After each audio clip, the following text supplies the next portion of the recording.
첫 서리를 맞고 살이 통통하게 차오르기를 기다렸던 톡 쏘는 맛이 매력적인 햇생강이 쏟아져 나오고 있어요.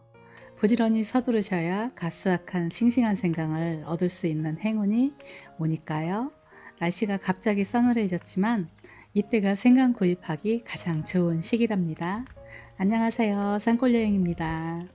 생강은 과일처럼 바로 먹을 수는 없지만 조금만 정성을 들이면 너무 맛있는 요리와 간식이 되는 재료입니다. 그런데 보관이 조금 어려운 점이 있어요. 그래서 오늘은 다 먹을 때까지 싱싱하게 보관하는 방법 4가지를 함께 해보려고 합니다.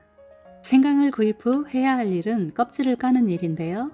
작은 씨앗 한 톨이 땅속에서 6개월 동안 이렇게 큰 생강이 만들어진 거라서 쭉 연결된 사이사이에 흙이 많이 끼어 있어요. 그래서 사이사이에 낀 흙과 껍질이 잘 벗겨지게 하기 위해서 손으로 뚝뚝 잘라주는 작업이 필요합니다. 이렇게 다듬기를 먼저 해 주어야 마디마디에 껍질도 쉽게 까지고 이물질까지 쏙 뺄 수 있는 첫 번째 방법이랍니다. 그리고 흙을 깨끗이 씻어준 다음 다라이에 생강이 잠길 만큼 물을 채우고 생강을 소쿠리에 부어줍니다. 그리고 박박 문질러 줍니다.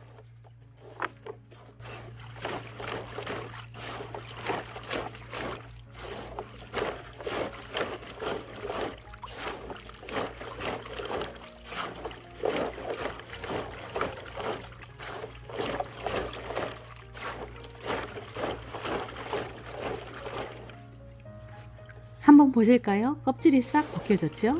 껍질 벗기는 시간은 1분 정도도 안 걸린 것 같습니다. 그리고 이 방법 말고도 껍질을 쉽게 까는 방법 또 한 가지는 양파자루에 담고 주물주물 문질러 줘도 쉽게 벗길 수가 있습니다. 껍질이 너무 깨끗하게 쏙 벗겨졌네요. 이제는 깨끗하게 씻어서 물기를 빼줍니다.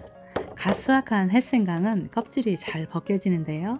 시장에서 구입하는 생강은 껍질이 말라서 잘 안 벗겨질 수도 있습니다. 이럴 때에는 물에 20분 정도만 담궜다가 저와 같은 방법으로 해보시면 쉽게 벗길 수가 있습니다.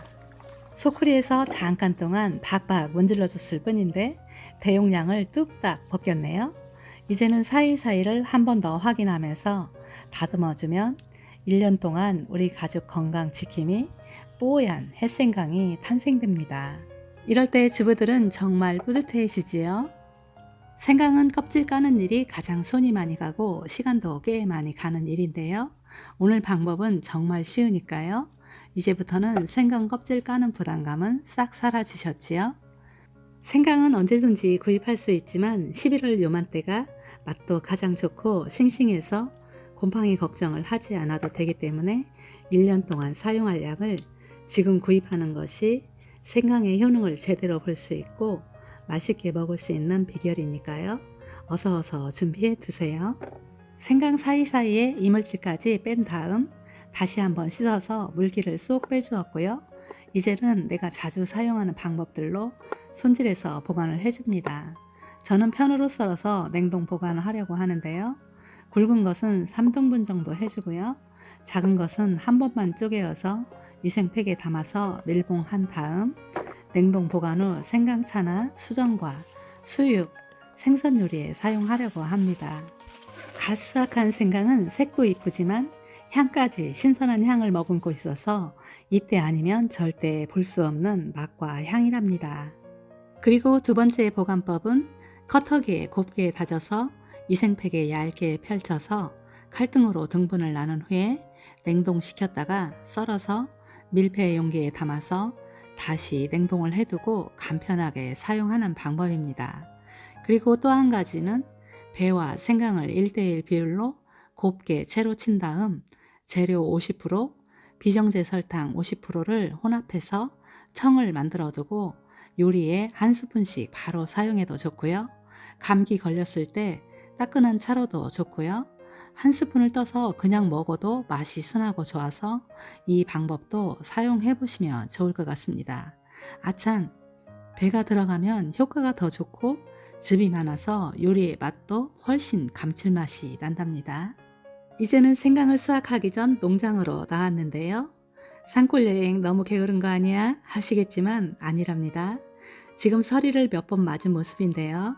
제가 수확 시기를 맞추지 못해서 지금까지 이러고 있는 것이 아니고요. 모든 작물들은 잎이 시들 때까지 기다렸다가 수확을 해야 살이 꽉 차 오릅니다. 그래서 저는 가을 햇살과 바람에 하루라도 더 여물도록 놓아두었다가 첫서리가 내리고 온도가 영하로 뚝 떨어진다는 일기예보를 보면서 수확 시기를 맞추고 있습니다. 생강을 수확하기 직전에 제 동장을 보여드리는 이유는 구입 요령을 알려드리기 위해서인데요.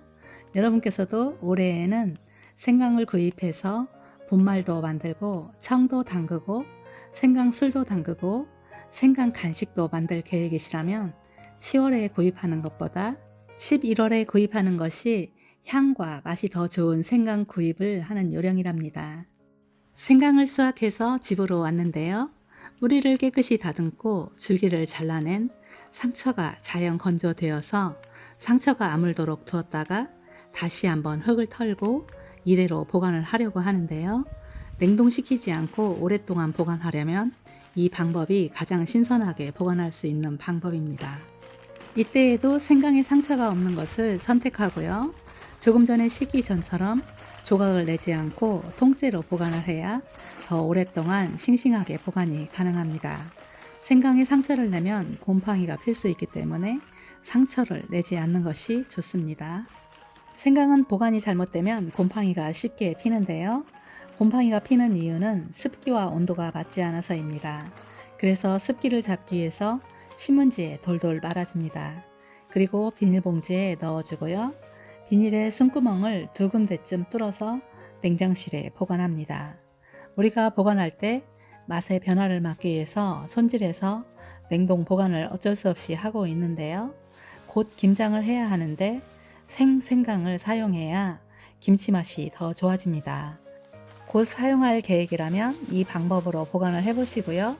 내년에 사용할 씨앗을 보관하고 싶을 때에나 생강을 장기간 보관하고 싶을 때에는 이 방법도 있습니다. 먼저 스티로폼 상자를 준비합니다. 이때에는 높이가 높은 스티로폼 상자가 보관할 때 자리 차지도 많이 하지 않고 더 싱싱하게 보관이 됩니다. 상자 바닥에 흙을 10cm쯤 깔아줍니다.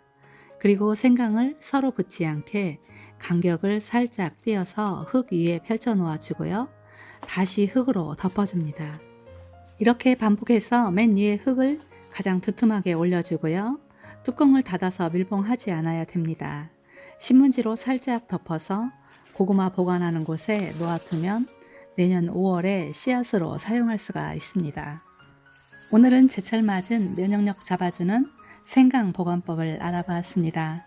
올해에는 싱싱한 생강 구입하셔서 가장 쉬운 청 담그기 한 가지라도 꼭 도전하셔서 든든하게 곁에 두고 바이러스 걱정 없이 건강까지 챙겨보시면 어떨까요?